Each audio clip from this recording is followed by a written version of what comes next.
Hi everyone, welcome to Numeric Learning. So in today's video, let us do some important questions from the unit real numbers as a part of our daily practice. So the first question is, find the largest number which exactly divides 280 and 1245, leaving the remainders 4 and 3 respectively.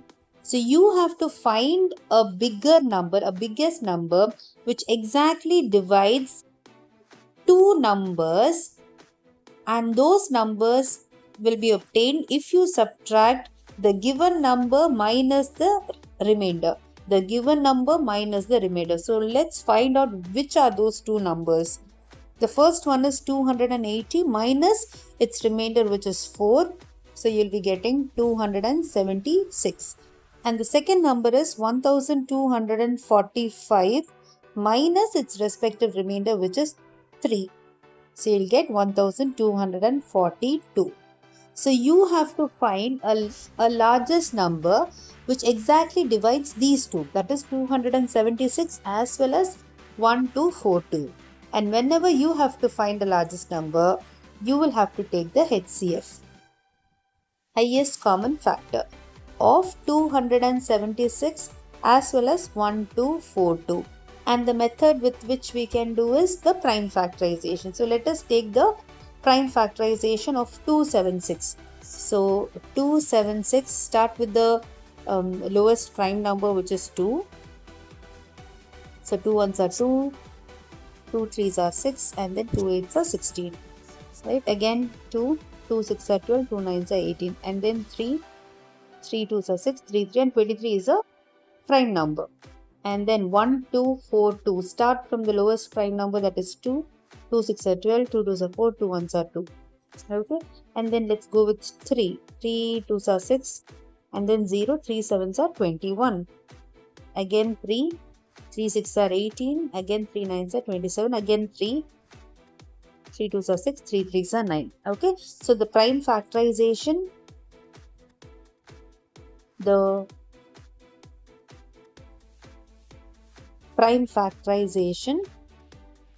of 276 is nothing but 2 square multiplied by 3, and 1242 is nothing but 2 multiplied by 3 cube multiplied by 23.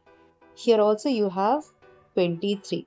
So in order to find the HCF, you will be taking the lowest power of the common factor. What is the lowest power of 2? Here it is 2 to the power 1, here it is 2 to the power 2. Which is the lowest power? It is 2 to the power 1. So 2. For 3, what is? So here you have 3 as a prime factor. One of the power is 3, the other one is 1. You have to take the lowest power. So 3 to the power 1 and 23. Right?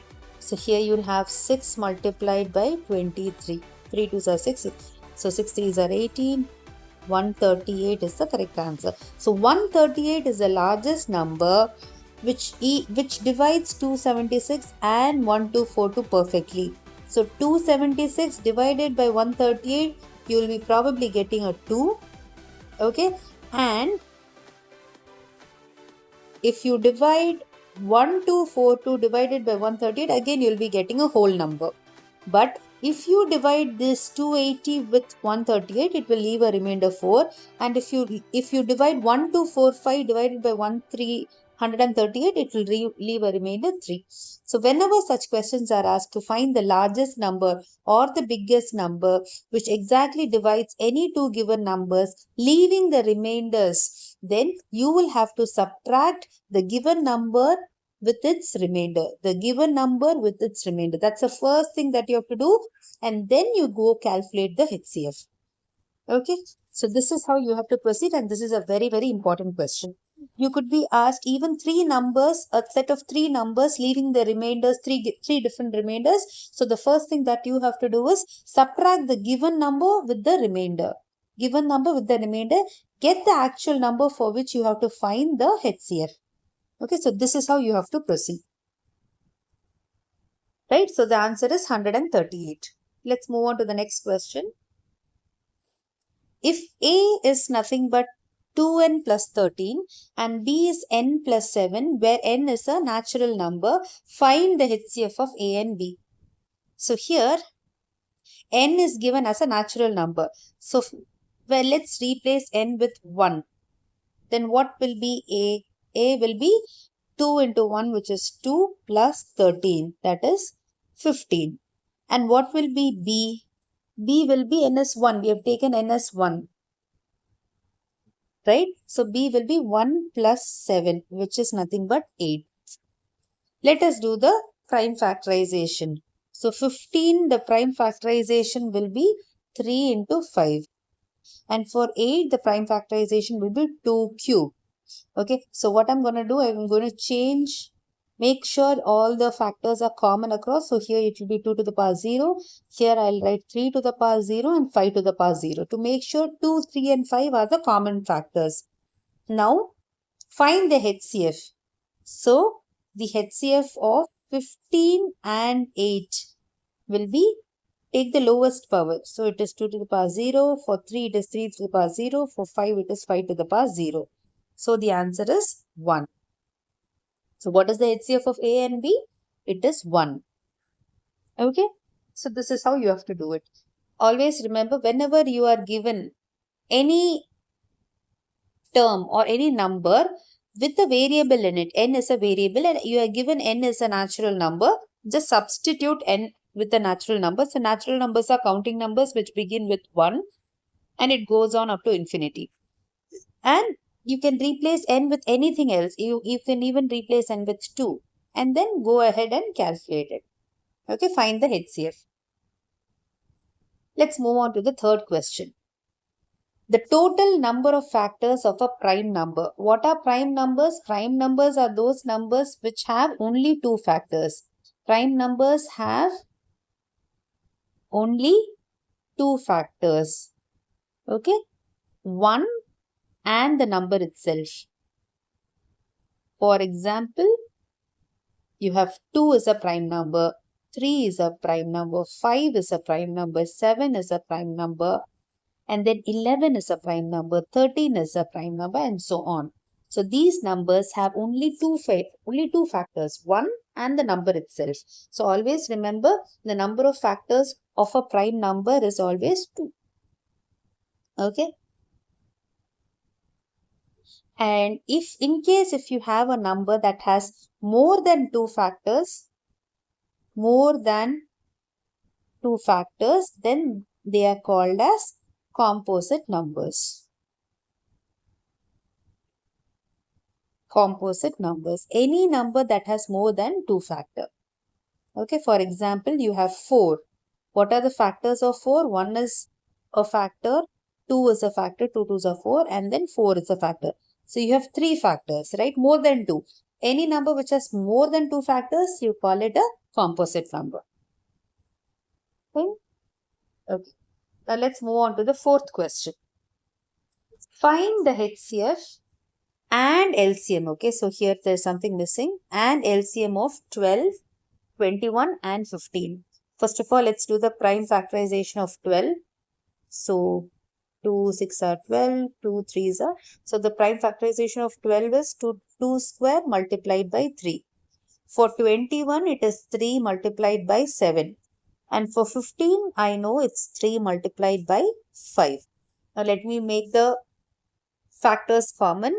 I don't have a 5 here, so I'll write 5 to the power 0, 7 to the power 0. Here I don't have a 2, 2 to the power 0. I don't have a 5, so 5 to the power 0. Here again 2 to the power 0 and 7 to the power 0. This 0 is added so that I can make the powers, the prime factors common. Okay, so now let us calculate what is the HCF. HCF will be, in order to take the HCF, find the HCF, you have to take the lowest power. Okay, let me write it here. Lowest power of the common factor. Okay, so for 2, what is the lowest power? 2 to the power 0. For 3, what is the lowest power? It is just 3. So everywhere, see, you have 3 to the power 1, 3 to the power 1, 3 to the power 1. So it is again 3 to the power 1 is nothing but 3. Lowest power of 5 is 5 to the power 0. Lowest power of 7 is 7 to the power 0. So any number to the power 0 is 1. So the answer is only going to be 3. Okay, and let's calculate what is the LCM. LCM means you have to take the highest power of all the factors.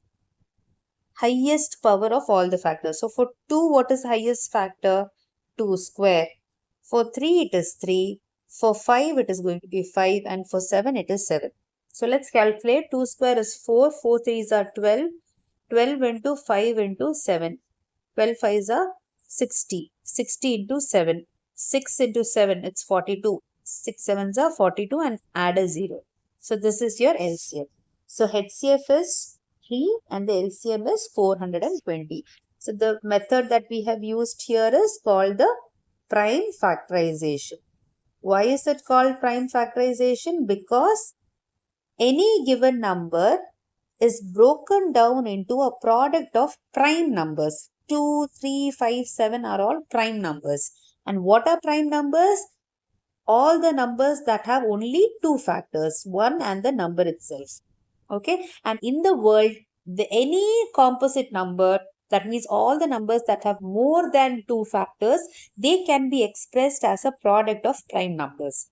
Okay, and this method is what is called as prime factorization, and prime factorization makes it easier for us to break down any given number into a product of prime factors. And once you have broken it down, it's very easy to calculate the highest number that divides the given, all the 3 given numbers. So if you see 12, 3 can divide 12 perfectly. 12 divided by 3 is 4. 3 can divide 21 perfectly. 21 divided by 3 is 7.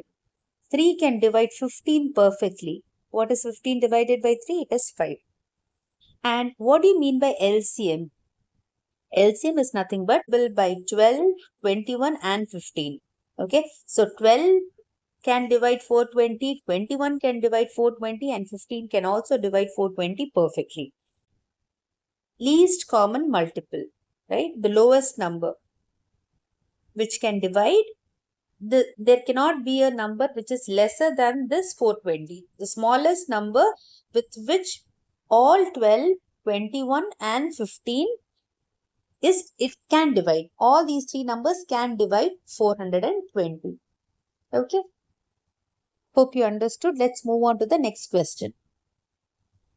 This is again a very, very important question. In a teacher's workshop, the number of teachers teaching French, Hindi and English are 48, 80 and 144 respectively. Find the minimum number of rooms required if in each room the same number of teachers are seated and all of them are of the same subject. So, in a workshop, you have 48, 80 and 144 teachers respectively. You have to find how many teachers can you make them sit in a single room such that all the rooms contain the same number of teachers and all the teachers teach the same subject. So you cannot have a room which has got say 150 teachers, right? You cannot make 150 or 200 teachers to be seated in a room. You cannot have a number greater than the given number. So in this particular question, the answer is less than the required answer is less than the given data. And if the answer is less than the given data, then it is factor and it is the HCF. You have to calculate the HCF of 48, 80 and 144. So that will give you the highest number of teachers who can be seated in a room such that all the teachers are either belonging to French, Hindi or English. Okay, so let us do the prime factorization of 48. 48, you have 2, 24, 2, 12, again 2, 6 and then 2 and 3. Okay, so it is nothing but 48 can be written as 2 to the power 4 multiplied by 3. For 80, it is again 2 4s are 8, 2, 20, 2, 10 and then 2, 5. So it is 2 to the power 4 multiplied by 5. And for 144, it is nothing but, so 144. So 2 7s are 14, 2 2s are, so 2, 3, 6. Again 2 1s are 2, 2 8s. Again 2 9s are 18 and then 3 3. So it is 2 to the power 4 multiplied by 3 square. Now let us make the powers common. It is 5 to the power 0. Here also you have 5 to the power 0. Here you have 3 to the power 0. So in order to find the HCF, you will be taking the lowest power. So for 2, 2 to the power 4. For 3, 3 to the power 0. For 5, it is 5 to the power 0. And what is 2 to the power 4? 2 2s are 4, 2s are 8, 2s are 16. So you can have 16 teachers be seated in a single room. Now you have to find what is the minimum number of rooms required. Okay, so 48 is for French. So number of rooms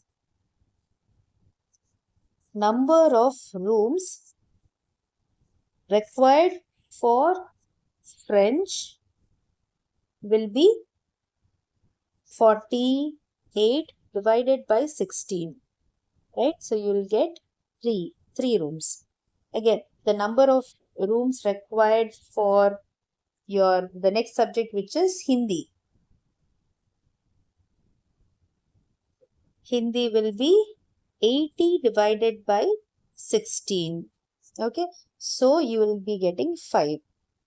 And the number of rooms required for your English will be 144 divided by 16. So what is 144 divided by 16? It is 9. Okay, so this is the minimum number of rooms required. So add up the total rooms. 9 plus 5, 14, 15, 16, 17. So 17 rooms are required. Okay, so what are you asked? Find the minimum number of rooms required if in each room the same number of teachers. So totally you need 17 rooms. This is the total number of rooms required. The first question of today is square root of 0.4. You are asked if it is a natural number, or is it an integer, is it a rational number, or is it an irrational number? A 1 mark question. Okay, so let's do it. Now if you take, let me give you a few seconds. So what would you do here? You are given square root of 0.4.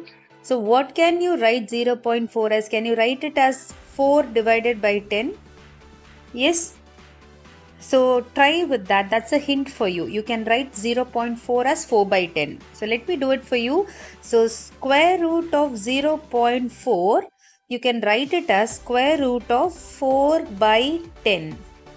Right? This can be written as square root of 4 divided by square root of 10, which is nothing but 2 divided by square root of 10. Right? So 2 is a rational number and square root of 10, it's an irrational number. Right? Rational by irrational is always irrational. Okay, so the correct answer is D, irrational number. Always remember, whenever you have a square root and a number which is not a perfect square. For example, if you take a perfect square root of 4. 4 is a perfect square. It's square of 2. Isn't it? 2 square is 4. So square root of 4 will be 2. But if you take square root of 5, 5 is not a perfect square. Not a perfect square. So it is irrational. Okay, always remember, whenever you have root of not a perfect square, a number which is not a perfect square, it is irrational.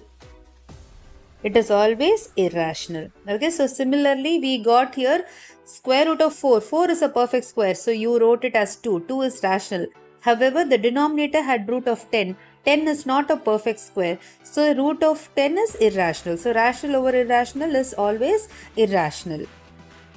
Okay, so this is another point to remember. Whenever you have a rational number and whenever you have an irrational number, irrespective of whether you add them or you subtract them or you find the product or you divide them, it is always going to be irrational. Okay, so this was the first question. I hope you solved it almost instantly as soon as I told you the hint. Right? So this was the first question of today. Let's move on to the second question. A very easy question. So this is one of the topic which is very important. You have to prove that 7 minus 3 root 5 is an irrational number given that root 5 is irrational. A very easy problem. Okay. If you know it, please pause the video and you can do it, and then later on check if your answer is matching with mine. Right? You can pause the video here. Meanwhile, for those who do not know how to solve, or for those who have not been taught how to solve, let me do it for you. So whenever you have to prove something is irrational, you have to use a contradiction method, a contradictory method. So here we will assume which is something contrary to what is asked. So we'll say you have to prove that 7 minus 3 root 5 is irrational. So we will assume that it is rational first. So let us assume that 7 minus 3 root 5, let it be rational. That's your first step. Right? So 7 minus 3 root 5. What do you mean by rational? Anything which can be written in the form of P by Q, where P and Q are both integers. P and Q are both integers and Q is not equal to 0. So this is the definition for a rational number. What is a rational number? Any number which can be written in the form of P by Q, where P and Q are both integers and Q is not equal to 0. Okay. Now, we see here you have a rational number, real number, right? Rational number. Here you have a rational number multiplied by an irrational number. Root 5 is irrational. So what can we do is, we will take minus 3 root 5 to one side, make it plus 3 root 5, and P by Q we can take it to the left hand side. So let us rearrange it. So you will have 3 root 5 is equal to 7 minus P by Q. Okay, so we have rearranged it in a way that the term that contains the irrational part, it is in the left hand side. All the other terms, let's take it to the right hand side. So this will become, the LCM is Q. So you have 7Q minus P. On the left hand side, you have 3 root 5. Let root 5 alone remain because root 5 is irrational. 3, let us take it to the denominator. So 7Q minus P divided by 3Q. Right? This 3 goes to the denominator. You just cross multiply it. Now, if you see here, P and Q are both integers. So, integer into integer is integer. Okay, so here everything is an integer. Integer minus integer is integer divided by integer. So, all of these are, this is a rational number. Okay, this is rational. However, root 5, this is irrational. And we can very well say an irrational number can never be equal to rational. So, this makes our assumption wrong. You have to definitely write the statement that, therefore, this makes our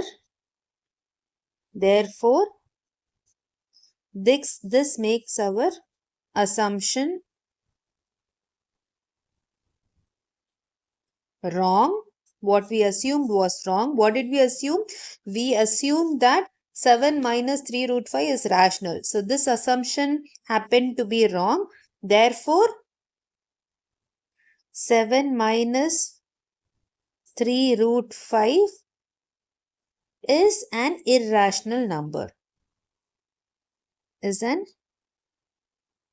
irrational number. Hence proved. You have to prove it, right? The question is, so you'll write hence proved. Okay. So there you get your 3 marks. If it is a 3-mark question, you will get 3 marks. See, you are already given that root 5 is irrational. So root 5 is irrational. Everything else on the right hand side. Okay, so I hope you understood. Any question of this format, you have to make sure you make it, first of all, you assume it something which is a contradictory statement. You assume that it is rational and then go ahead with stating that a rational number should be in the form of P by Q, where P and Q are integers and Q is not equal to 0. Keep the term which has got the irrational part on left hand side and everything else on the right hand side. This is how we go ahead and do it.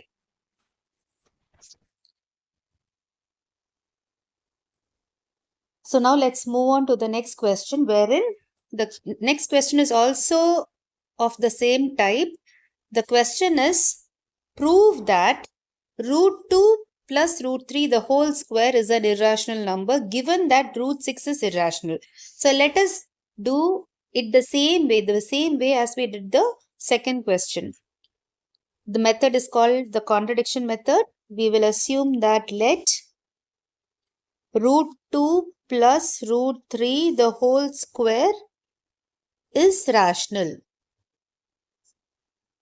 Okay, which means root 2 plus root 3 the whole square is nothing but it is of the form p by q, where p and q are integers. Where p and q are integers and q is not equal to 0. Right, the same way. Now let us expand and open the bracket, solve for using a plus b the whole square. So it is a square plus b square plus 2ab, 2 into root 2 into root 3 equal to p by q. We did not do anything. We just opened the bracket and we solved it. Now let us solve here. Yeah, the left hand side. Root 2 the whole square is 2 plus 3 plus 2 root 2 into root 3 is root 6 equal to p by q. Again, let us retain this term in the left hand side. 2 root 6 equal to, let's take everything else onto the right side. So 2 plus 3 is 5. When it goes to the right side, it becomes minus 5. So this is equal to LCM cube p minus 5q. Here you have 2 root 6. So root 6 equal to p minus 5q divided by 2q. So what do you say? This is rational. The right hand side you have a rational number and here you have an irrational number. Okay, and irrational, I'm going to write it here. So irrational cannot be equal to rational number. Therefore, this makes our assumption wrong. This makes our assumption wrong. What was our assumption? We assumed that root 2 plus root 3 the whole square is rational. So it turned out that our assumption was wrong. Therefore, root 2 plus root 3 the whole square is an irrational number. Irrational number. Okay. So such questions are very, very important with respect to chapter 1.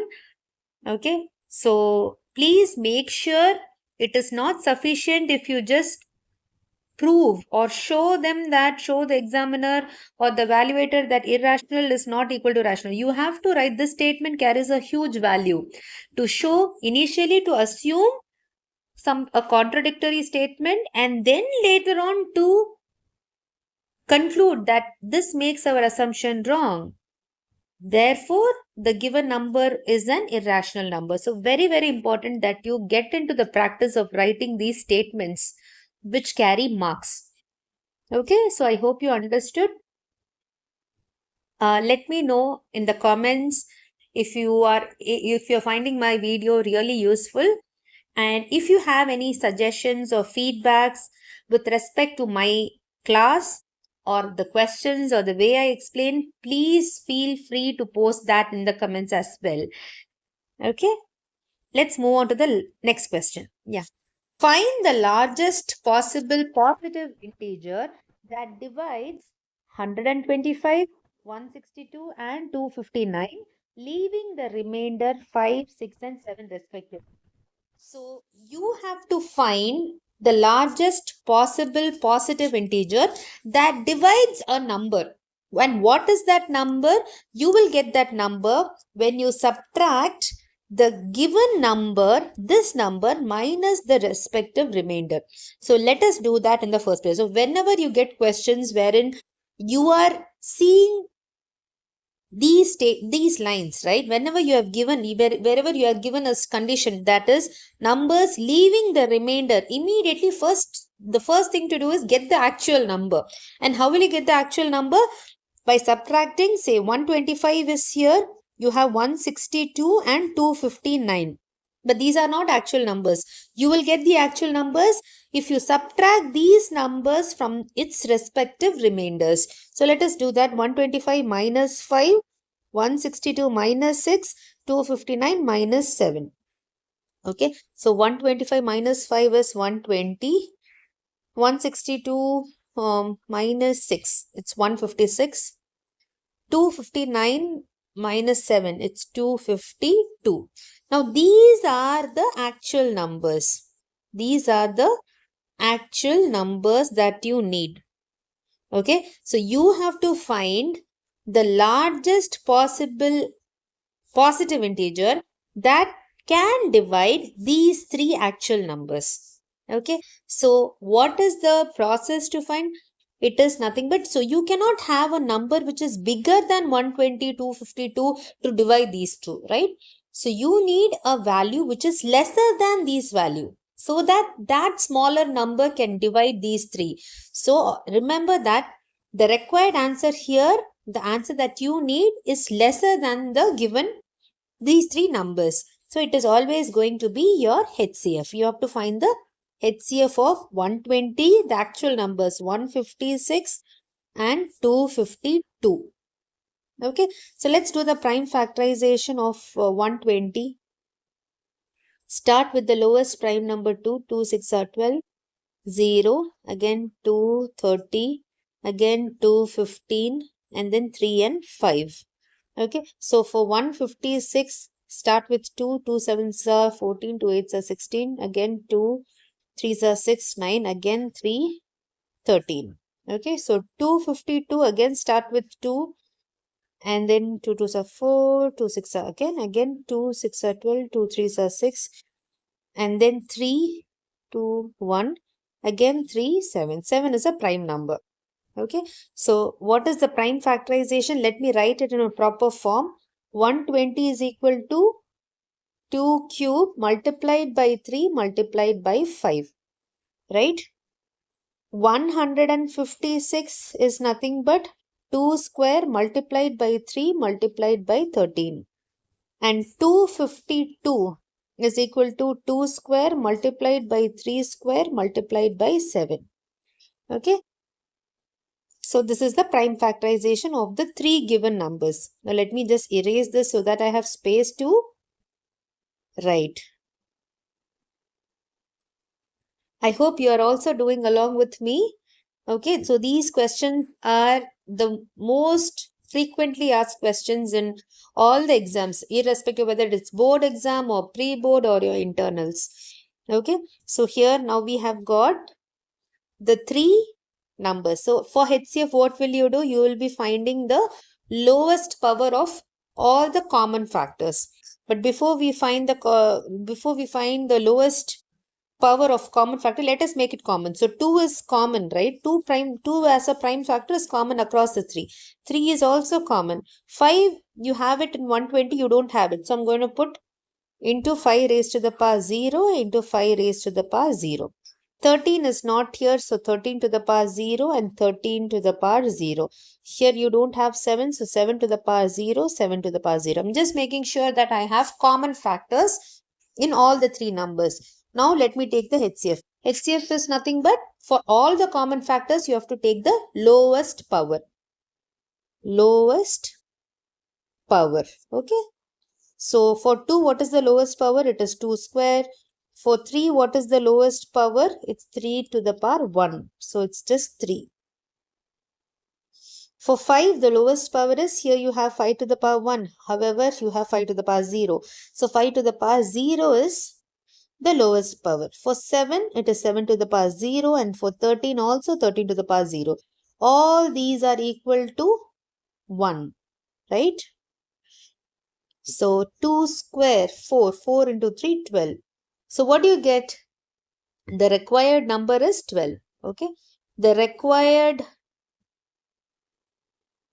number is nothing but 12. So 12 is the largest positive integer that can divide 120, 156 and 252 without leaving a remainder. That means 12 can divide all these three actual numbers perfectly. However, if you divide 125 by 12, it will leave a remainder 5. If you divide 162 divided by 12, it will leave a remainder 6. 259 divided by 12, it will leave a remainder 7. However, 12 is perfectly divisible for all these three numbers. Okay, so that is one of the most frequently asked questions. Now let us move on to the last question of the day. That is, if HCF of a very important question which has already been asked in the previous boards. Let's go ahead. So if HCF of 85 and 238 is expressible in the form of 85m minus 238, find the value of m. So you are given the HCF of the two numbers is expressed in the form of 85m minus 238. So first of all, let us find what is the HCF of 85 and 238. So 85, let's do the prime factorization. 85 start with 5. So 5 ones are 5. 5 sevens are 35. 17 is a prime number. And then 238. Start from the lowest prime number 2. 2 ones are 2. Again 2 ones are 2. 2 nines are. And then 3 will not go. Let's try with 7. So 7 ones are 7. 49. 7 sevens are 49. So 17. 85 can be written as 5 multiplied by 17 and 238 can be written as 2 multiplied by 7 multiplied by 17. I am going to make the factors equal. So here I'll write 2 to the power 0 and here I'll write 7 to the power 0. However, here you will have 2, you have 5, 17 and 5 to the power 0. Just making sure you have common factors. And now the HCF is equal to, take the lowest power of all the common factors. So for 2, the lowest power is 0. For 5, the lowest power is 0. For 7, again, the lowest power is 0. And for 17, it is same. So the HCF is nothing but 17. Okay. So what is given? So if the HCF of 85 and 238, which is 17, is expressible in the form of, which means if 17 is equal to 85m minus 238, find m. So we can have 85m is equal to 17 plus 238. What is 238 plus 17? 14, 15, 5, 1, 3, 4, 5. So 255, 255. Here you have 85m. So m is equal to 255 divided by 85. 85 into 3. Okay, it's 255. So the value of m that you are getting is 3. Okay, so these kind of questions are very, very important. Make sure you pause the video and do it. And if you have any doubts, please do post it in the comments. I will read the question. If you can pause the video and try it yourself. The first question for today is, what is the greatest possible speed at which a girl can walk 95 meters and 171 meters in an exact number of minutes? Now what is asked? What is the greatest possible speed? What can be the maximum speed at which a girl can walk a distance of 95 meters and 171 meters in an equal number of minutes? So the greatest possible speed cannot be a number greater than the given number, right? It is definitely going to be lesser than. So if it is less, if the required answer is going to be lesser than the given data, okay, so if the required answer that you are being asked is less than your given data, then you will be calculating your HCF. You will be calculating the HCF. It's the HCF which will give you the greatest possible speed. HCF of the two values that are given are 95 and 171. So let's go ahead, do the prime factorization of 95. Start with 5. So 5 ones are 5, 45, 5 nines are 45. Okay, so 19 is a prime number. And then moving on to the next number, which is 171. Start with 3. So 3 5s are 15, 21 3 7s are 21. Again go with 3. So 3 1s are 3, 3 9s are 27, and 19 is a prime number. So the prime factorization of 95 is 5 multiplied by 19. Okay. And for 171, it is 3 square multiplied by 19. So what I am going to do is I am going to make the factors equal.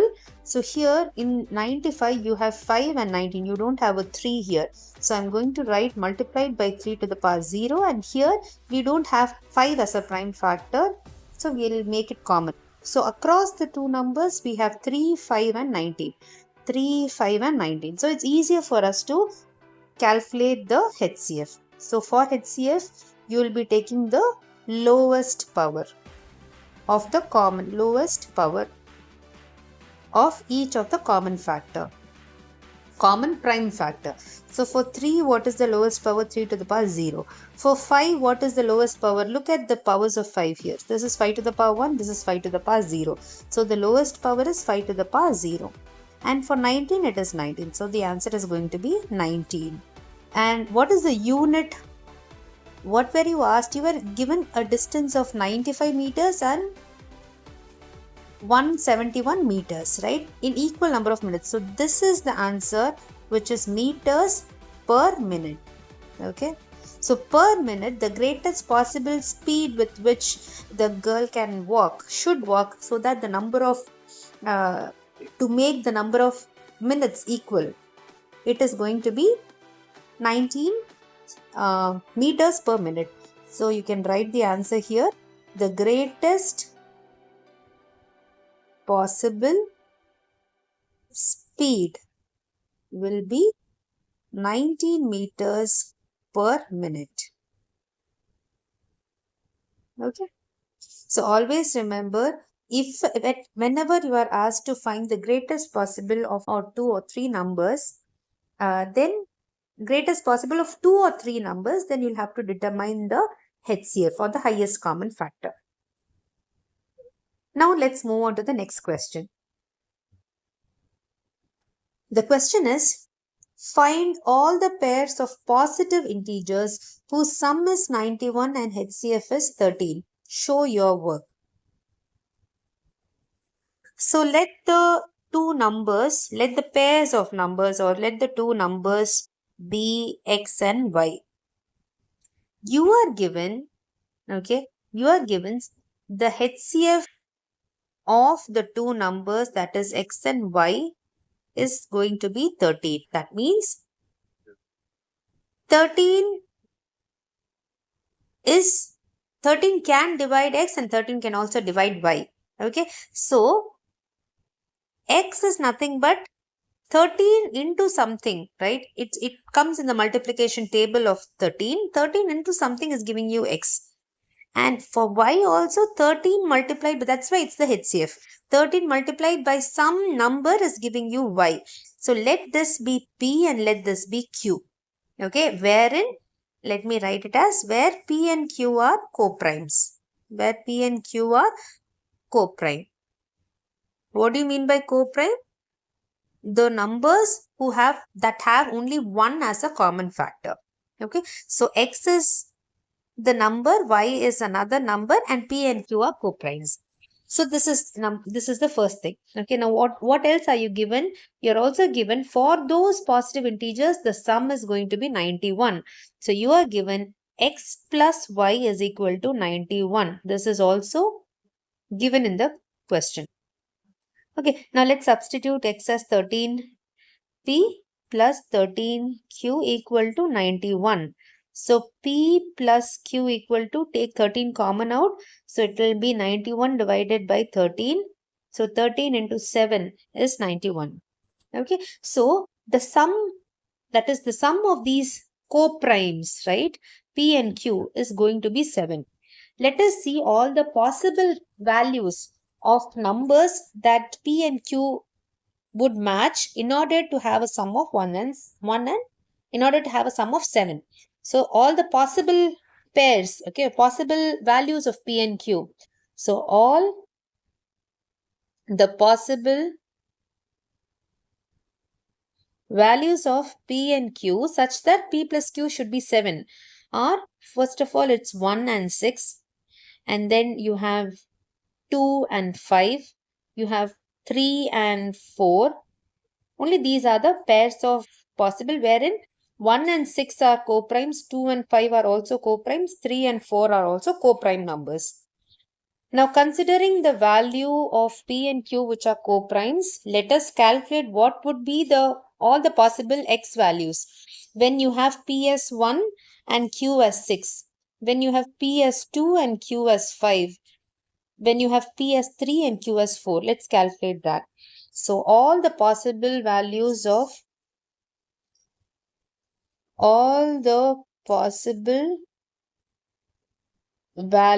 of x and y are 13 multiplied by 1 and 13 multiplied by 6. 13 multiplied by 2 and 13 multiplied by 5. 13 multiplied by 3 and 13 multiplied by 4. These are the possible, which implies 13 and then 13 multiplied by 6. So, you have 78. The other pairs of x and y that are possible are 26 and 65. And the last one is 39 and you have 12, 152. So these are the possible pairs. How many pairs are, you are not asked how many pairs. You are asked to find all the pairs of positive integers. So this is your answer. Okay. Please pause the video once and try to do it yourself. Okay, so you have to find the pairs of positive integers whose sum is given and HCF is given. Always remember, whenever you are given HCF, okay, always HCF can divide x. Okay, the HCF is divisible by both x and y. Right? So this is the main essence of it. So you can write it off the form wherein the HCF multiplied by some number P is equal to your x and 13 multiplied by some number is giving you y, where P and Q are co-prime. Okay, so even with respect to P and Q that you are getting, these numbers are actually co-prime. So suppose if you are asked some other question wherein you are getting more pair but the two numbers are not co-prime, you should not be considering it. It is only a pair of numbers that are co-prime to each other that should be considered. Right? Okay, so these are the possible values of x and y. So I hope it was clear. So this is your final answer. Now let's move on to the next question. Prove that 4 minus root 5 is an irrational number. We will be using, you can pause the video and try it yourself. And a similar question was also explained in the previous video that was posted yesterday. So let me do it. So the method is called as the contradiction method. Okay, so we will assume that let 4 minus root 5 be rational. This is the assumption that we start with, which means you will write 4 minus root 5 is equal to P by Q, where P and Q are integers and Q is not equal to 0. Right? Now the thing is you have to isolate root 5 is irrational. So let's isolate root 5. So root 5 you can take it to one end which will have root 5 equal to 4 minus P by Q. So here what I have done is I have taken root 5 to RHS, isolated it, and P by Q I have brought it here, which becomes minus P by Q. Okay, so root 5 is equal to, take the LCM Q. So numerator you become 4q minus p. Okay. So here 4q, what was the assumption made?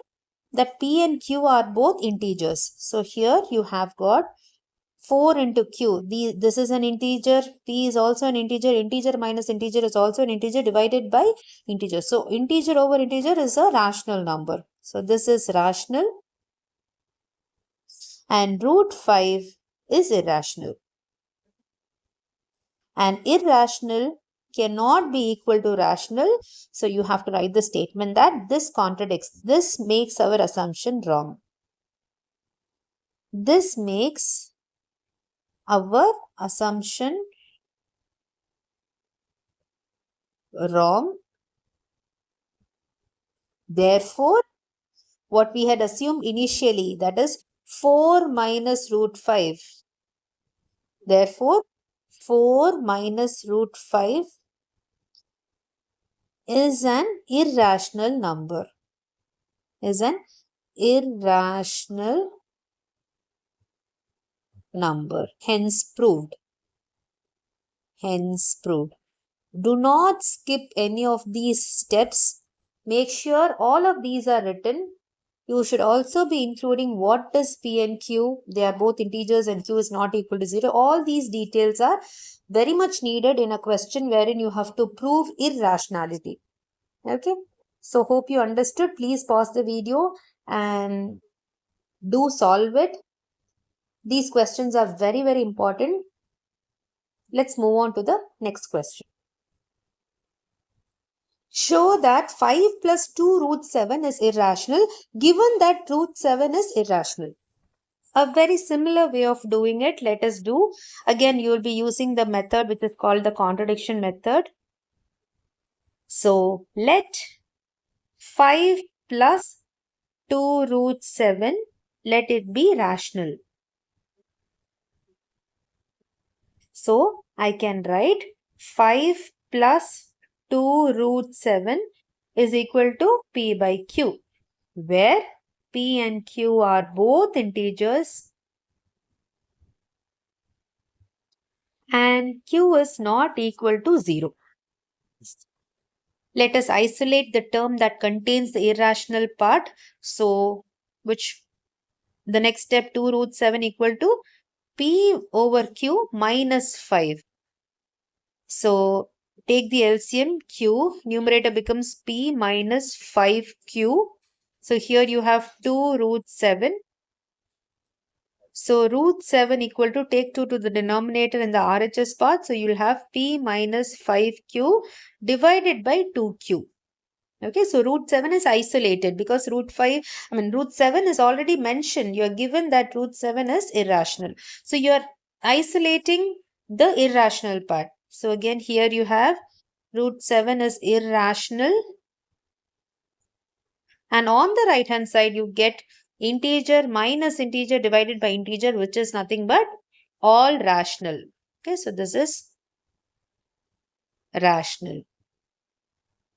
And irrational cannot be equal to rational. So you will write a statement that this makes our assumption wrong. This makes our assumption wrong. What we had assumed initially, that is 5 plus 2 root 7. Therefore, 5 plus 2 root 7 appears to be is an irrational number.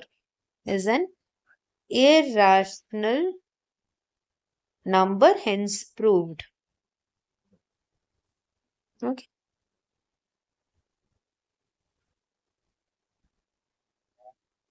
So that's how you prove it. A very easy type. So more or less the last two questions that we just did were of the same type. Okay, it's just that the number is varying. All you have to do is just isolate the irrational part, keep it on the left hand side. Everything else you can take it to the right hand side, take the LCM and simplify, and make sure you are explicitly showing that left side is irrational, right side all is integers and they are rational. So this makes our assumption wrong. Therefore, the given number is an irrational number, hence proved. Okay. Hope you understood. It's very, very important question. Let's move on to the next. Find the least positive integer which on adding 1 is exactly divisible by 126 and 600. Now what is the question asking? You have to find a number x which when added by 1 can get perfectly divided by 126 and 600. Now you tell me, is that number which can get divided by 126 and 600, can it be a smaller number or can it be a bigger number? It is definitely going to be a bigger number because that big number has to be perfectly be divisible by 126 and 600. So if it is a bigger number, then what do we go for? We always take the LCM. Okay, so you are asked to find that value of that least positive integer which when added by 1 is perfectly divisible or is exactly divisible by 126 and 600. So this is equal to the LCM of 126 and 600. Okay, first let's calculate what is the LCM of 126 and 600 by doing the prime factorization. So I'm going to do it here. So 126, start with 2, 2 6 are 12 and 2 3s are 6. Again 3, 3 2s are 6, 3 1s are 3. Again 3, 3 7s are 21, 7 is a prime number. 600, start with 2. So 2 3s are 6, again 2, 150, again 2, 75, and then I would go with 3. So 3 2s are 6 and 3 5s are 15. Again, I'd go with 5, 5 5s are 25. Okay, so this is the prime factorization. So let me write the prime factorization. 126 equal to 2 multiplied by 3 square multiplied by 7. And 600 can be written as 2 cube multiplied by 3 multiplied by 5 square. So in the 126, in the factorization of 126, I don't have a 5. So I'm going to write 5 to the power 0. In the prime factorization of 600, I do not have a 7. So I'll write 7 to the power 0. Okay. So now for what I have to calculate is the LCM. And for LCM, I will be taking the highest power. Highest power of all the factors. Of all factors. Okay. So for 2 prime factor, for 2 as a prime factor, look at the powers of 2. Which is the highest power? It is 2 to the power 3. So 2 cube. For 3, the highest power is 3 square. For 5, the highest power is 5 square. And for 7, it is 7. Right? So for 7, you have 7 to the power 1, 7 to the power 0. Take the highest power. So it's 7. So what is 2 cube? 2 cube is 8 multiplied by 9 multiplied by 25 multiplied by 7. So 8 into 25, it is 200 multiplied by 9 into 7 is 63. So you have 3 2s are 6, 2 3s are 6 and 2 6 are 12 and the 2 zeros. So 12,600 is the least positive integer which is exactly divisible by 126 and 600. Okay, but you are not asked the least positive integer which is divisible by the two numbers. You have to find that number which when added by 1 will be giving you a number which is 12,600. So x is nothing but the value that you just got, that is 12,600 minus 1. So you'll be getting 12,599. So 12,599 is the least positive integer which when added by 1, okay, will be giving you a number which is exactly divisible by both 126 and 600. Okay, so the number that you need, that you are asked, is 12,599. Hope you understood. The last question. So hope you understood. All these 5 questions are very, very important questions. So make sure you pause the video and solve it yourself. A word problem with respect to LCM and HCF. So the question is, Ashok has 2 vessels, 720 ml and 405 ml of milk. Milk is to be poured into glasses of equal capacity to their brim. Find the minimum number of glasses which can be filled with milk. Okay, now what is given is Ashok has got 2 huge vessels of milk, and this milk has to be poured into small glasses, right? Glasses of equal capacity up to their brim. What is the minimum number of glasses which can be filled with milk? So your thought process has to be, can the capacity of milk be greater than the given data? Can the capacity of the milk which will be contained in one glass, will that value be greater than the given data, or will it be lesser than the given data? Obviously, the required answer, that is the capacity of milk which that will be contained in those equal glasses, is going to be lesser than the given data. So if the required answer is less than the given data, you have to go for HCF. So HCF of 405 and 720 will give you what is the maximum capacity of milk that can be poured into one of the glass. Okay, so let us do the prime factorization of 405. So 405, start with 3. So 3 ones are 3, 3 threes are 9, and then 3 fives are 15. Again 3. So 3 fours are 12, 3 fives are 15. Again 3. So 3 ones are 3, and then 3 fives are 15. Again 3, and then 5. 5 is a prime number. You stop your factorization there. So for 720, start with 2. So 2 threes are 6, 2 6 are 12. Again 2, 2 ones are 2, 80. And then again 2, 90. Again 2, 45. And then 3, 15. Again 3, 5. Okay, so you have got the prime factorization of 405 is nothing but 3 to the power 4 multiplied by 5. And 720, the prime factorization is 1, 2, 3, 4. 2 to the power 4 multiplied by 3 square multiplied by 5. So since you don't have a prime factor of 2 in 405, I am going to add 2 to the power 0 here, just to make sure my prime factors are equal across. So 2 is common, 3 is common, and 5 is also common. Now let me write the HCF. For HCF, you have to take the lowest power. Lowest power of the common prime factor. So for 2, what is the lowest power? It's 2 to the power 0. For 3, what is the lowest power? With 3 as a prime factor, the lowest power is 3 square. So 3 to the power 2. And for 5, it is 5. So the answer is going to be 3 square, which is 9, multiplied by 5, that is 45. You have to write the unit, it is milliliter. Since 405 and 720, these two values for which you calculated the HCF, these are in milliliters. Okay, so the answer will always also be in milliliter. But then you are not asked what should be the maximum capacity of milk poured into the glass such that the number of glasses are minimum. That is not what is asked. What you are asked is the number of glasses. So let us write the minimum number of glasses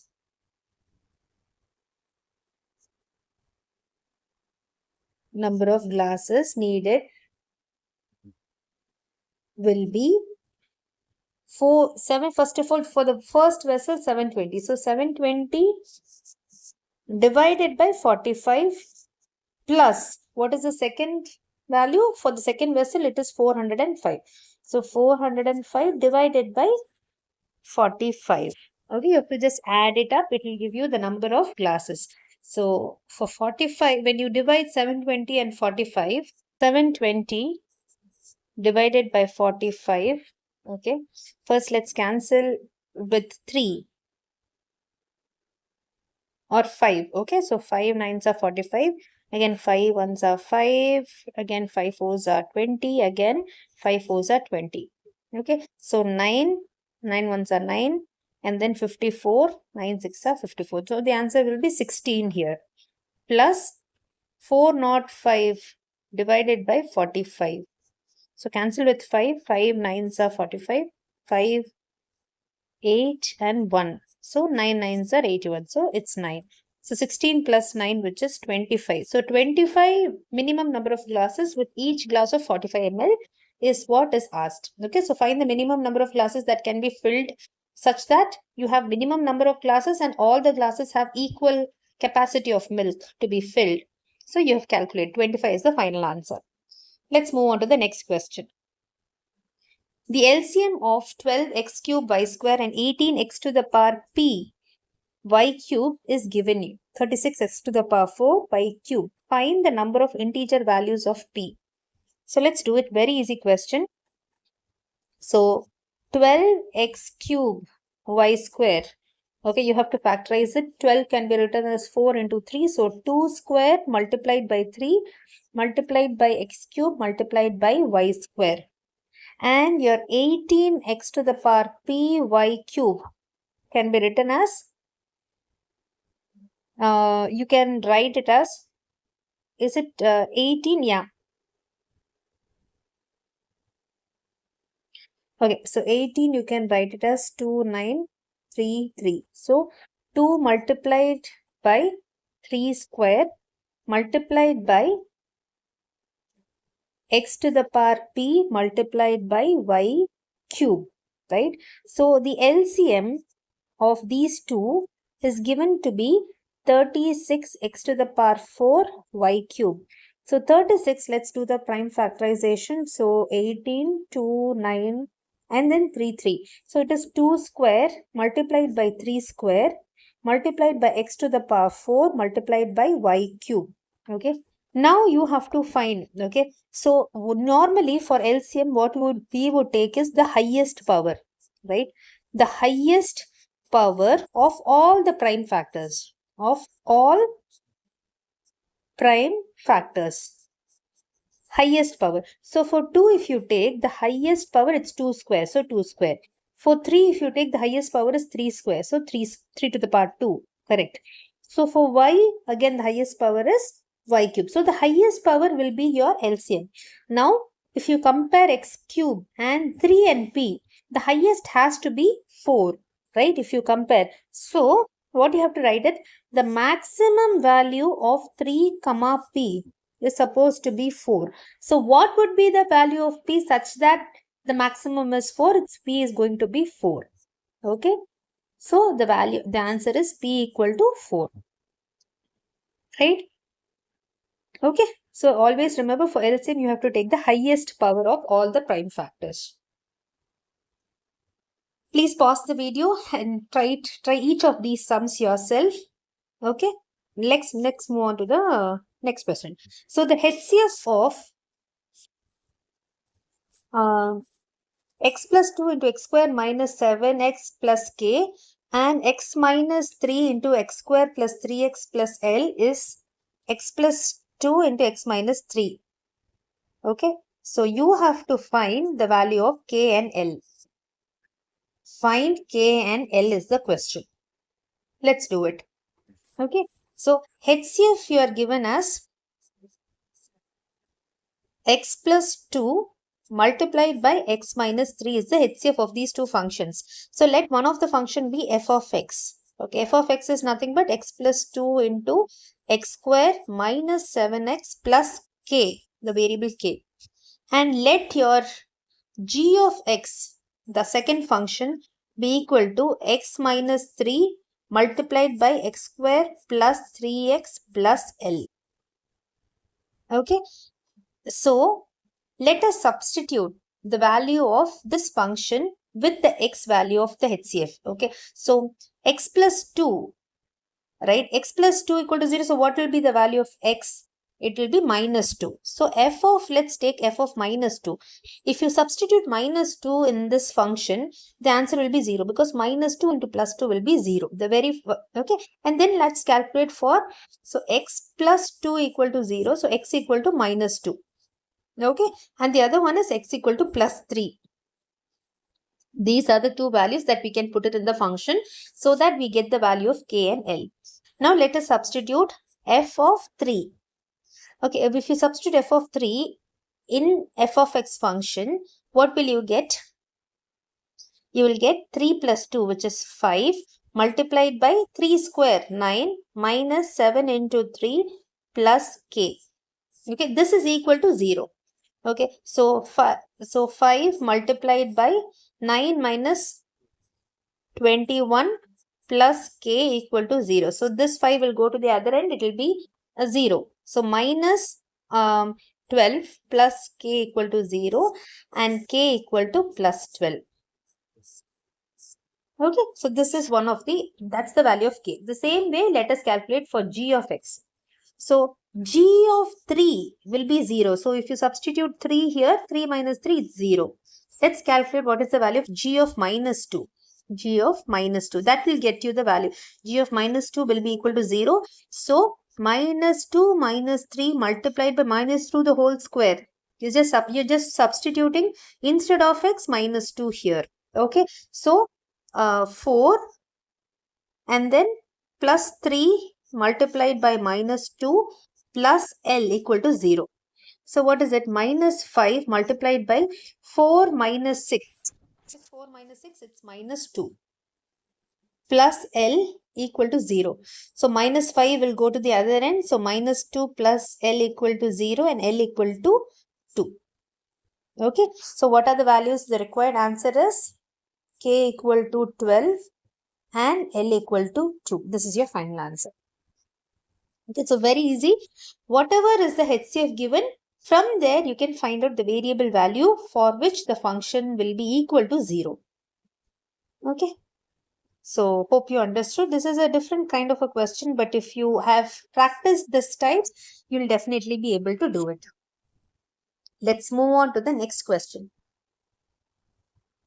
Find the LCM of, very easy, 18x square y cube and 8x cube y square. So for 18x square y cube, let's do the prime factorization of 18. So 2, 9, again 3, 3. So 2 multiplied by 3 square is the prime factorization of 18. And then you have a x square and then you have a y cube. For 8x cube y square, I'll write 8 as 2 cube multiplied by x cube multiplied by y square multiplied by 3 to the power 0. I just want to make the powers equal. Okay, now let me calculate the LCM. LCM will be the highest of all the powers. So, what is the highest power of 2? It is 2 to the power 3. What is the highest power of 3? 3 square. What is the highest power of x? X cube. And what is the highest power of y? Y cube. So, 8 into 9 into x cube into y cube. So, 9 8s are 72 x cube y cube. That's your answer. Okay. Let us move on to the next question. Find the HCF of 24a square b and 32ab square. So 24a square b can be written as 24. Do the prime factorization. So 2, 6, again 2, 3. So it is 2 cube multiplied by 3 multiplied by a square multiplied by b. For 32 ab square, it is 2 to the power 5 multiplied by a multiplied by b square. I'm going to make the prime factors in both the numbers equal. So I'll put it 3 to the power 0. Okay. So now the HCF will be the lowest power. So for 2, what is the lowest power? Look at the powers of 2. Which is the lowest? It's 2 cube. So 2 cube. For 3, what is the lowest power? Here it is 3 to the power 1. Here it is 3 to the power 0. So the lowest power is 3 to the power 0. For a, it is a and a square. So a. For b, it's b. Okay, so 2 cube is 8. 8ab is your HCF. Okay, so HCF LCM questions are very, very easy. You should practice it more, however. Okay, one more last question. There is an assertion reason statement. Assertion is nothing but if the HCF of two numbers is 5 and their product is 150, then the LCM is 40. Let us see for the assertion statement if it is correct or not. So according to the assertion statement, we know if you have two positive numbers, then LCM, the product of LCM into HCF is equal to the product of is equal to the product of the two numbers P and Q. So what is given? HCF of two numbers you are given as 5. And the product of two numbers you are given as 150. Let's check what is the LCM. So LCM will be 150 divided by 5. So 5 3s are 50. Okay, so LCM is 30 and not 40. Right? So your assertion is false. Okay, so the assertion statement is false. And what is the reason? For every two positive integers P and Q, LCM into HCF is nothing but its product of HCM and LCM is the product of the two numbers. So your reason is true. Reason is true. So what will be the answer? If your reason is true and your assertion is false, then the option will be the option D. Okay, that will be your, and these rules will be given to you already. So hope you understood.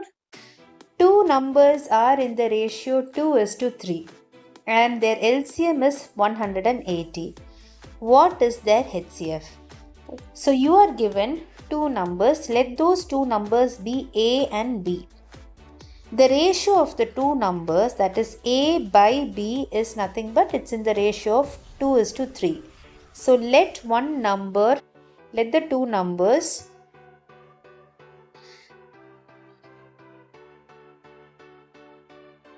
be, one let it be 2x and the other one let it be 3x. Right? So if you're taking the prime factorization of 2x, right, you can write it as 2 multiplied by x, and 3x can be written as 3 multiplied by x. So in order to make these prime factors common, I will add a 3 to the power 0 here and a 2 to the power 0 for 3x. Now if you take, you are given, right? So the two numbers are in the ratio 2:3 and their LCM is 180. So let us find out the LCM first. So LCM will be nothing but you have to take the highest power of all the factors. So what is highest power of 2? It is just 2. Highest power of 3, it's just 3. And the highest power of x is also x. So here you are getting 2 into 3, which is 6x. That's your LCM. And what is your HCF of this 2x and 3x? You have to take the lowest power. Okay, you have to take the lowest power of the common prime factors. So if you see for 2, the lowest power is 0. So I'm going to write 2 to the power 0. For 3 also, if you see, 3 to the power 1 and 3 to the power 0. So the lowest power is 3 to the power 0. And for x, it's x in both the places. So any number to the power 0 is 1. So 2 to the power 0 is 1, 3 to the power 0 is also 1. So what remains is only x. So the HCF is x. Now you are already given in the question that the LCM is 180. So let us equate it. So LCM, you are given LCM, that is 6x is nothing but 180. So x is nothing but 180 divided by 6. So 6 3s are 18 and 0. Therefore, your x is nothing but 30. And HCF is for these two numbers, if you see the HCF, that is x. Therefore, the HCF of these two numbers is also 30. Okay, that's your answer.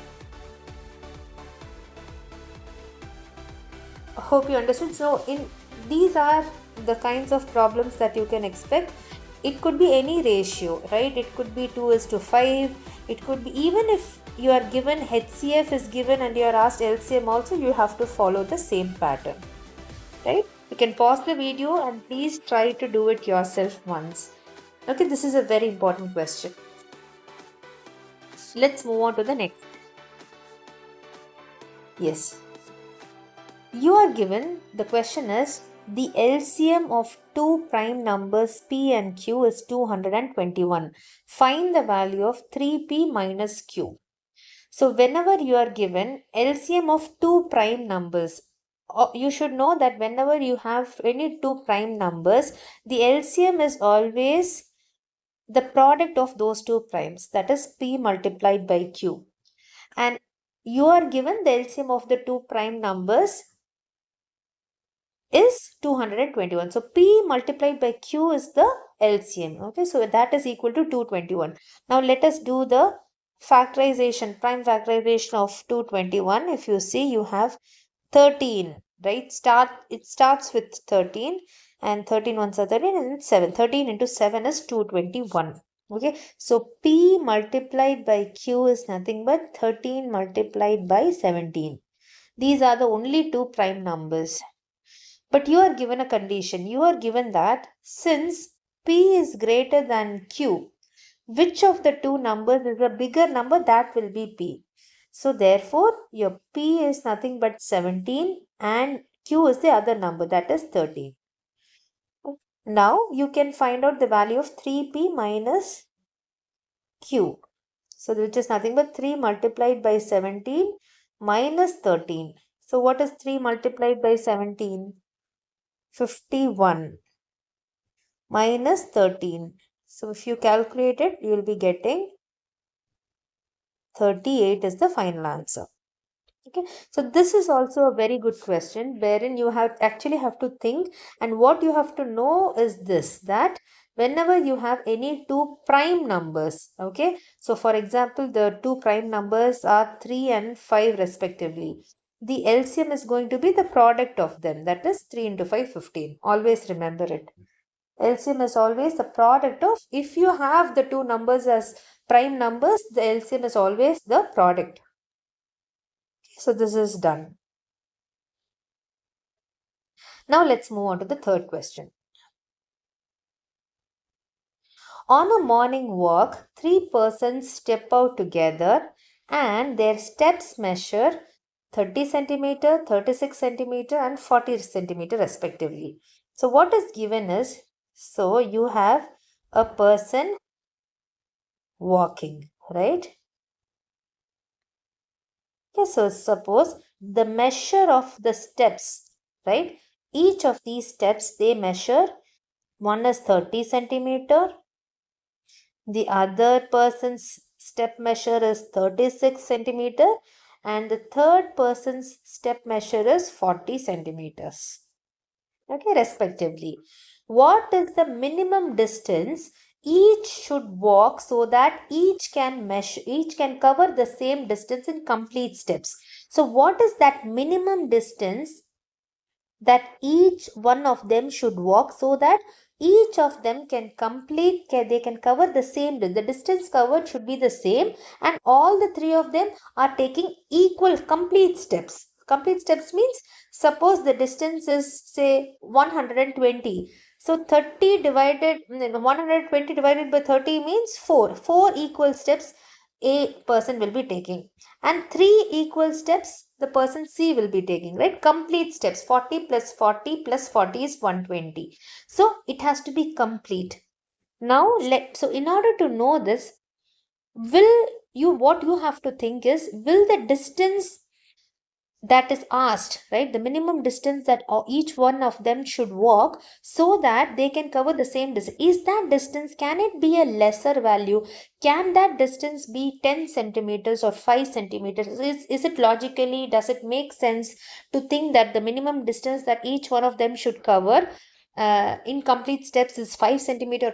That's not possible. So whatever is the required answer, that required answer is definitely a greater value. So the required answer is much greater than the given data. And whenever you have your required answer is bigger than the given data, then it is an LCM problem. So you have to find the LCM of 30, 36 and 40. Let's do the prime factorization. So for 30, if you do, 30 is nothing but 6 5s are 30. So I'm going to write 2 into 3, which is 6, into 5. 36 I can write it as 4, 6. I can write it as 2 square. Okay, 4 9s are 36. So 2 square multiplied by 3 square.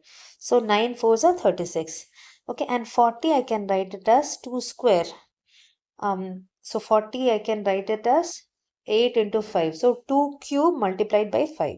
Okay, 2 cube multiplied by 5. This is the prime factorization of the three numbers. Now tell me what is the LCM.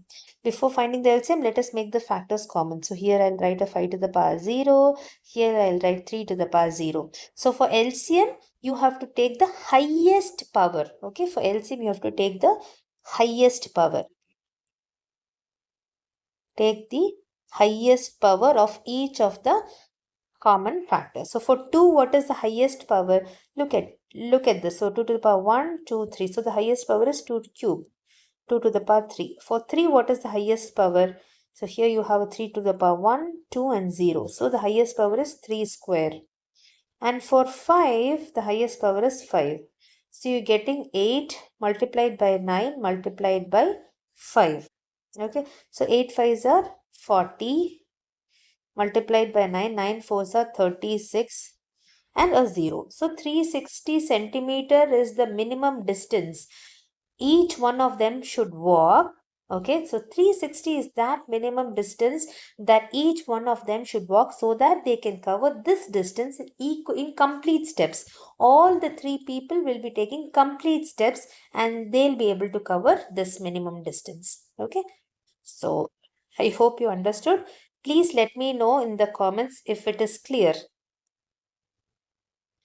And I hope you are pausing the video and please solve it. Mathematics is all about actually taking the pen and solving it together. The prime, may it be prime factorization or may it be this arithmetic that you're doing, all those calculations, multiplication, all these arithmetics, you should do it. Right? Okay. So this is a word problem from LCM and HCF. Let us move on to the next question. 4 bells toll together at 9 a.m. They ring together at 9 a.m. They ring after. Toll means to ring after. So there are 4 alarm bells. Each bell rings after one is ringing after 7 seconds, one is ringing after 8 seconds, the other one is ringing after 11 seconds, and the fourth bell is ringing after 12 seconds respectively. How many times will they toll together again in 3 hours? So very easy. So there are 4 bells. Okay. So they start at 9 a.m. Okay. So the first bell rings after every 7 seconds. The second bell rings after every 8 seconds. The third bell it rings after 11 seconds. And the fourth bell rings after every 12 seconds. Okay. Now, so what you are asked is how many times will they, now, so you have to find out how many times will they ring together. But before that, when will they ring together next, right? Will it be in 5 seconds or will it be a lesser time? No, it's not going to be a lesser time. The required answer, that is, when will all these 4 bells ring together the next time, right? After 9 a.m. So that time taken for all the 4 bells to ring together is definitely greater than the given data. So the required answer is greater than the given data. And whenever the required answer is greater than the given data, what hint you get is you have to calculate the LCM. If the required answer is less than the given data, then you have to go for HCF. So LCM of 7, 8, 11 and 12. Also remember these units of all these 4 values, right? It is the time taken for each bell and it is in seconds. So the answer that you will be getting will also be in seconds. So now let's do the prime factorization. For 7, it is a prime number, it is 7. For 8, it is 2 cube. For 11, 11 is a prime number, so it will be 11. For 12, 12 is nothing but 4 into 3. So 2 square multiplied by 3. Now let us make the powers equal. So 7 is not here, so I'll write a 7 to the power 0, 7 to the power 0 and 7 to the power 0. Here you don't have a 2 or 3 or 11. So 2 into 3 into 11. Here again I don't have a 3 or 11. Here also I don't have a 2 or a 3. And then here I don't have 11. So I've just made the prime factors equal across. Now for LCM you will be taking the highest power. So LCM is equal to, first tell me what is the highest power of 2 everywhere. So what is highest power of 2? It's 2 cube, right? 2 cube. Next, for 3, check the next one. So 3 3 to the power 0, 3 to the power 0, and then here it is a 3. So it's just 3. Now take for 7. What is the highest power of 7? It is just going to be 7. And for 11, it is again just 11. Okay, so now let's calculate. 2 cube is 8. 8 multiplied by 21 multiplied by 11. Okay, so here you have a 168 multiplied by 11. Okay, so if you multiply 168 and 11, so 8, 10, 11, 12, 13, 14, 4, 1, 8. Okay, so you are getting 1848 seconds. The unit is very important. So all these 4 bells, they will toll or ring together after 1848 seconds, after 9 a.m. Okay, so now what they are asked is how many times will they ring together in 3 hours. First of all, this time is in hours, so let us convert it into seconds. Okay, so 3 hours will be equal to 3 multiplied by, let's convert it into minutes. 1 hour is equal to 60 minutes and 1 minute equal to 60 seconds. So this is your seconds. So 3, 6 are 18. 18 into 6. Okay. So you'll be getting 10800. Okay. 10,800 seconds are there in 3 hours. And the number of times these 4 bells will, the 4 bells will toll together in 3 hours of time will be, just divide them, right? So you get 108 divided by your 1848. Okay, so if you divide, approximately you'll be getting 5.844. So which will be 5 times. The answer is 5 times. Okay, because it's not yet 6. So the answer is 5 times they will ring. You can calculate it and see. Okay, so this is how you have to do such questions. These are also very, very important questions from word problems related to LCM and HCF. Okay, let's do the 5th problem. Please pause the video and make sure you are doing all of these steps. And if you have any doubts, please put that in the comments and I will definitely reply to you in the next video. Here is the last question for the day. You have to prove that root 2 plus root 3 the whole square is an irrational number. So let us prove that. And there's something missing here. You will already be given that, okay, given that root 6 is irrational. Okay, root 6 is irrational. Let's solve it now. So you have to use a contradiction method. So the very first thing is let root 2 plus root 3 the whole square, let it be a rational number. Okay, so if it is rational means it can be written in the form of p by q. So root 2 plus root 3 the whole square is equal to, it is nothing but it's in the form of p by q, where p and q are integers. Where p and q are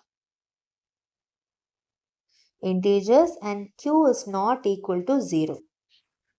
Now let us solve it. You don't have to do anything, just a plus b the whole square. A square, root 2 the whole square is 2 plus root 3 the whole square is 3 plus 2ab. So 2 into root 3 equal to p by q.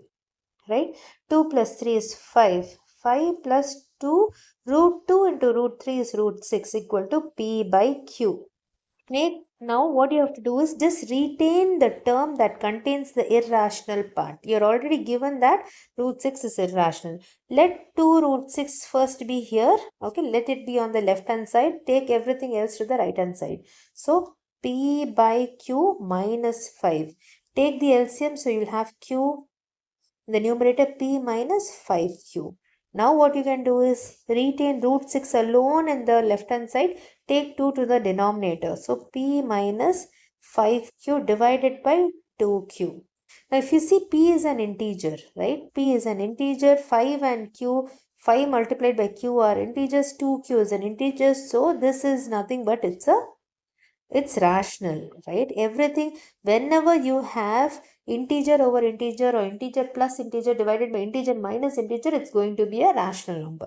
And root 6 is nothing but it is irrational. And irrational is not equal to rational. So what we can say is this makes our, therefore, this makes our assumption, wrong.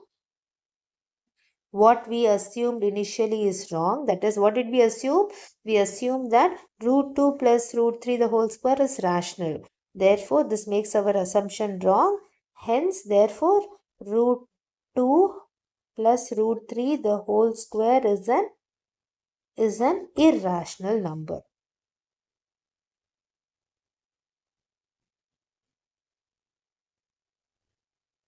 That's all. Hence proved. Okay, so there completes your answer. Now the same way, okay, let me repeat it again. So first of all, this is called a contradiction method. We will just assume that this is rational, that is equal to p by q. Open the bracket, solve it using a plus b the whole square. And then make sure you are retaining the term containing the irrational part on left hand side. Everything else take it to the right hand side, solve it, take the LCM, and then root 6 alone, that is the irrational term alone, keep it isolated and keep it in the left hand side. 2 you can take it to the denominator, so you have 2q. All these are integers. P and q are all integers. So integer over integer is nothing but it's a rational number. So irrational cannot be equal to rational, so this makes our assumption wrong. Therefore, the given number is an irrational number. This is how you will probably get a 3 marks for this question. Okay, this is the frequently asked question. Now, you can do this as your homework the same way.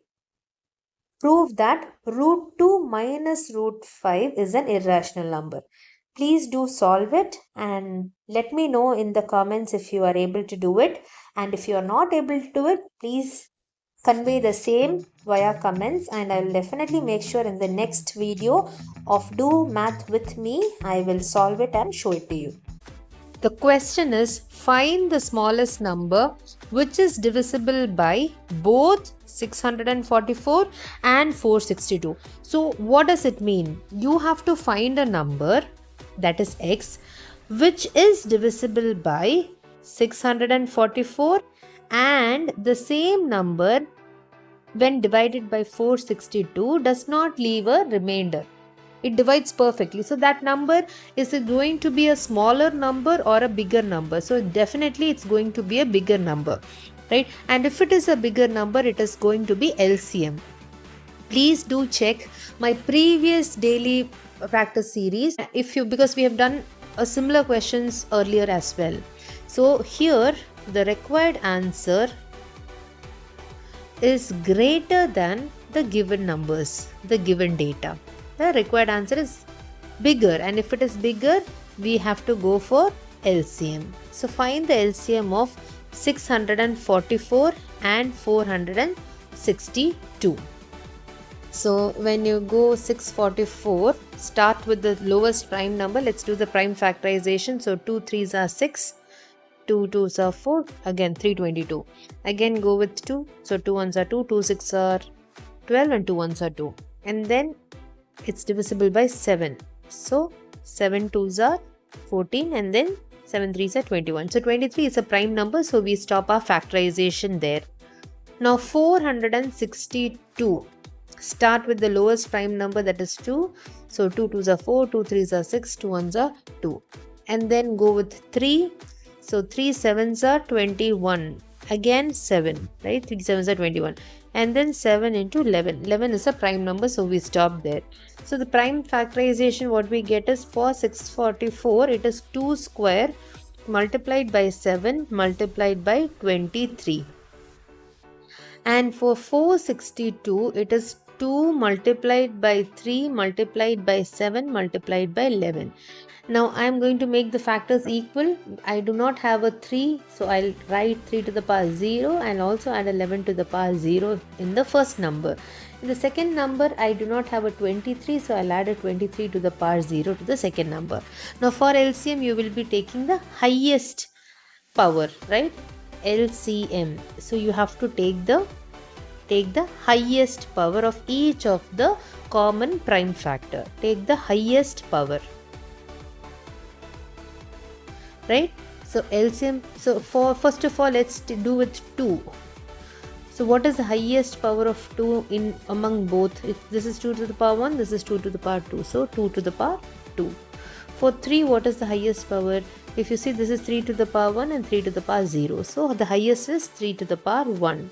For 7, the highest power is 7. It's common. For 11, it's again 11. And for 23, it is 23. Let's go ahead and solve it. So you have 4 into 3, 12, right? So 12 multiplied by 7, which is 84. 84 multiplied by 11, which is 924. And 924 multiplied by 23. Okay. So let me take some more space and let me do it. 924 multiplied by 23. So 4 3s are 12, 2, 1, 7, 27 multiplied by 8, 4, 18. Okay, so 2, 15, 5, 1, 8, 9, 10, 11, 12, 2, 1, 11, 1. So the answer is 21258. You can also do it and see 21,252. So 21,252 is the smallest number which is divisible by both 644 and 462. There is no number lesser than this that can easily or perfectly get divided by both 644 and 462. So this is the smallest number. Okay, please do not do any, you have to be very careful when you're doing the prime factorization, and then when you're multiplying this, please be very careful. These are basic things that you have to take care of. Make sure you should always have a habit of rechecking your answer. So that was your first problem. Hope you understood. Let's move on to the next. Here, two numbers are in the ratio 4:5 and their HCF is 11. Find their LCM. So let the two numbers be A and B, and the ratio, that is A by B, is nothing but 4/5. This is given. So let the two numbers be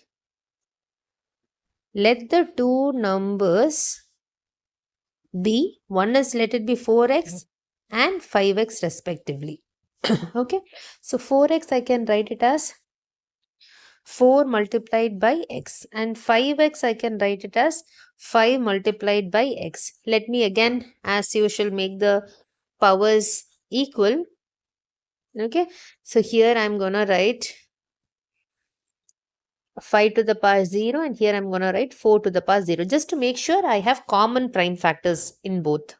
Okay, so now what will be the HCF? So for HCF, you will be taking the lowest power, right? So let me write it here. Take the lowest power. So for 4, what is the lowest power? Here it is 4 to the power 1, and here it is 4 to the power 0. So I'm going to take 4 to the power 0. For 5, 5 to the power 0. And for x, it is just x. So any number to the power 0 is 1. So the answer is x. Okay. And then let's take LCM. For LCM, you have to take the highest power of all the prime factors. Now let's take the highest power of 4. It is 4. Highest power of 5. Here you have 5 to the power 0. Here you have 5 raised to the power 1. So the highest power is 5. And x, it is just x. So 5 4s are 20x, right? So LCM of the two numbers is 20x and HCF is x. You're already given the HCF. HCF is 11, right? You are already given that the HCF is equal to 11. So therefore, x is nothing but your 11. And then you can find out, therefore, you can easily find out the LCM. LCM will be equal to 20 multiplied by x, right? So 20 multiplied by 11. So 11 into 2 is 22, add a 0. So this is your final answer. Okay, so this is your final answer. It's a very, very easy question. Even if you are given LCM, and if you are asked HCF, you have to follow the same method. Whatever be the ratio, you have to take the same as your x. Okay, so if it is 2:3, you will take two numbers as 2x and 3x. It's a very, very easy question. As long as you have practiced a similar kind of question, if the numbers are different, you will definitely be able to do it. So please make it a point to do it along with me. Okay. Let's move on to the next question. Show that the number 5 multiplied by 11 multiplied by 17 plus 3 into 11 is a composite number. What is a composite number? A composite number is any number that has more than two factors. More than two factors. Okay, so the given number is 5 multiplied by 11 multiplied by 17 plus 3 multiplied by 11. Tell me what is common among these two terms. This is the first one, this is the second one. It's separated by a plus. So what is common here? You can see 11 is common. So let's take 11 common out. So inside the first term will be 5 into 17 plus 3. So 11 multiplied by what is 5 into 17? It's 85 plus 3. So you'll be getting 11 multiplied by 88. You don't have to find the product. You can write it as the product. That is the answer that you get when you multiply 11 and 88. That product is a factor. Okay. And then 88 is a factor. 88 is one of the factor because 88 multiplied by some number is giving you this. So 88 is a factor. As you check, 11 is a prime number and 11 is also a factor. That means the number is divisible by 11. And by default, 1 is also a factor. So therefore, this number clearly has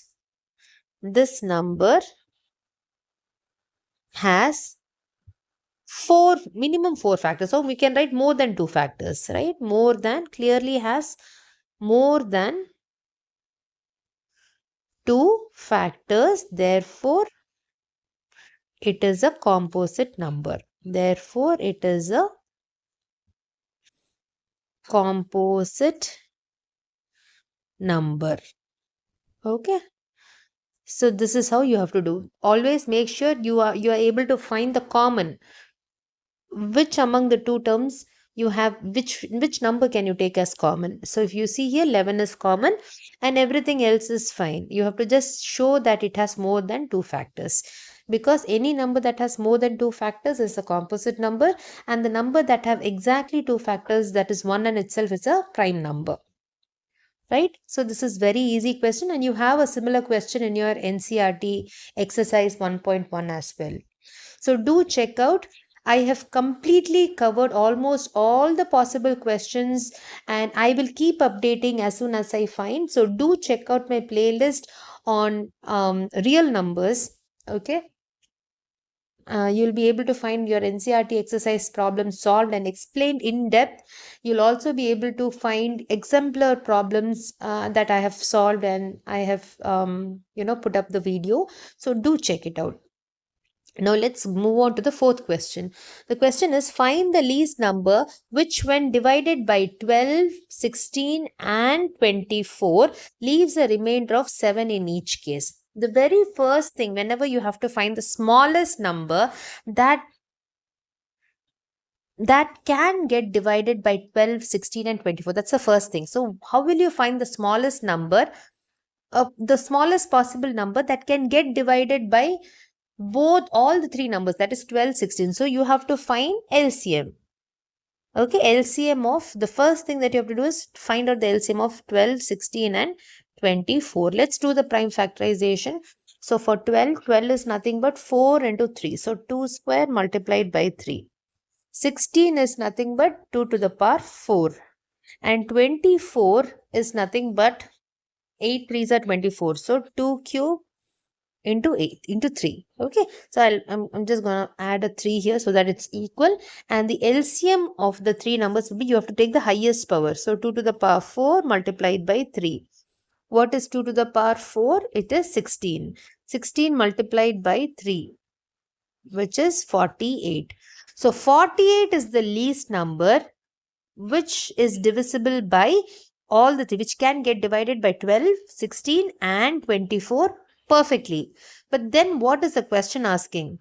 That means they are living. So when this particular 48, okay, there is what they are asking is find a number x which when divided by 12, the same number which when divided by 16 and the same number which when divided by 24, all of them, they leave a remainder of 7 in each of the case. So now in order to find this x, right, what should you do? X is nothing but the required number, you have to add a 7 to it. Okay, so what is the LCM? It is 48 plus 7. So the answer is 55. Okay, so 55, if you divide it by, say for example, 12. Okay, so 12 fours are 48. Right? So here if you say, so here you have 15. So you will get a remainder of 7. It's just to cross verify. Okay. So you'll be getting a remainder. If 55 is if 55 divided by 16, you'll also get the remainder of 7. 55 if you divide 55 with 24 also, you'll be getting 7 as the remainder in each case. This is just for your verification. So how should you do this problem? The minute you see, find the least number which when divided by the three numbers leaves a remainder. So whenever you ask the smallest number that is divisible or that can easily get divided, immediately find out the LCM. Find the LCM. So LCM is nothing but 48 is the number which can perfectly get divided by 12, 16 and 24. But what are they saying? They want you to find that number which when divided by all the three will leave a remainder of 7. So you just have to add a 7 to this least number. So when you add a 7, you get 55. And 55 is that number which if you divide with 12, you will get a 7 as remainder. If you divide it by 16 also, you will get a 7 as remainder, and 24 also the same. So this is your final answer. So remember it, it's a very important question.